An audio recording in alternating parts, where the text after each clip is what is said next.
देखिए, वज़ीर आला साहब बदकिस्मती से प्रोविंशियल गवर्नमेंट जो है हमारी, उनका एतराज़ इस वाली बात पर नहीं है कि कराची के लोगों को कम गिना गया। उनका एतराज़ इस वाली बात पे है कि कराची के लोगों को सही क्यों गिना जा रहा है। वो अगर 1,35,00,000 पे जब क्लोज़ कर रहे थे तो वो उस पर खुश थे।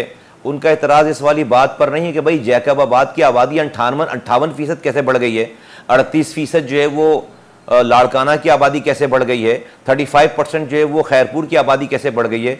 उनका एतराज़ इस वाली बात पर यह है कि हमने इन तमाम इनॉमलीज़ को जो कि कराची में हो रही थी, हमने इसको पकड़ क्यों लिया है, हमने इसके ऊपर गिरफ्त क्यों कर ली है, हमने इसको इसके सबूत और शवाहिद क्यों जमा कर लिए। उनका एतराज़ बेसिकली कराची को सही गिने जाने पर है। उनका एतराज़ इस वाली बात पर नहीं है कि कराची को उनका, क्योंकि वो CCI में वहां मौजूद है ना, तो I mean obviously Pakistan Peoples Party का जो भी मौकफ होगा उसको तो अब वो कॉन्स्टिट्यूशनल बैकिंग हासिल है, क्योंकि उनकी मर्जी के बगैर तो पास ही नहीं हो सकता ये।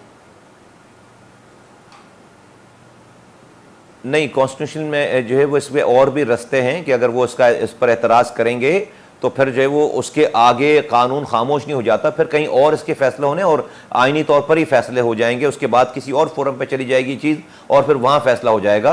और ये ऐसा नहीं है कि वो अगर नहीं करेंगे तो वो और सर ये बताइएगा कि नहीं होगी, मेरा नहीं ख्याल है।